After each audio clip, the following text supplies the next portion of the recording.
కేంద్రంలో అధికారంలో ఉన్న భారతీయ జనతా పార్టీ ఆయా రాష్ట్రాల అధ్యక్షులు, జాతీయ కౌన్సిల్ సభ్యుల నియామకానికి ప్రత్యేక ఎన్నికల అధికారులను నియమించింది.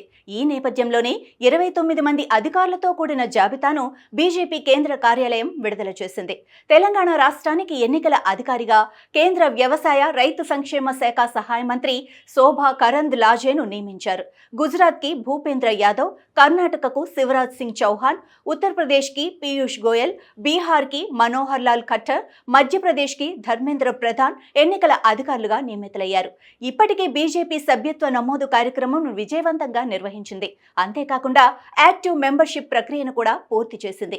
ఇప్పుడు సంక్రాంతి పండుగలోపు బూత్ స్థాయి అధ్యక్షుల నుంచి జాతీయ అధ్యక్షుడి వరకు అన్ని స్థాయిల ఎన్నికలు నిర్వహించాలని ప్రణాళికను సిద్ధం చేసింది. ఈ ఎన్నికల ద్వారా వివిధ రాష్ట్రాల బీజేపీ అధ్యక్షులను, జాతీయ కౌన్సిల్ సభ్యులను నియమించనున్నారు. ఈ క్రమంలో కీలక నాయకులను ఆయా రాష్ట్రాల ఎన్నికల అధికారులుగా నియమించిన బీజేపీ పార్టీ శ్రేణులకు దిశానిర్దేశం చేస్తోంది.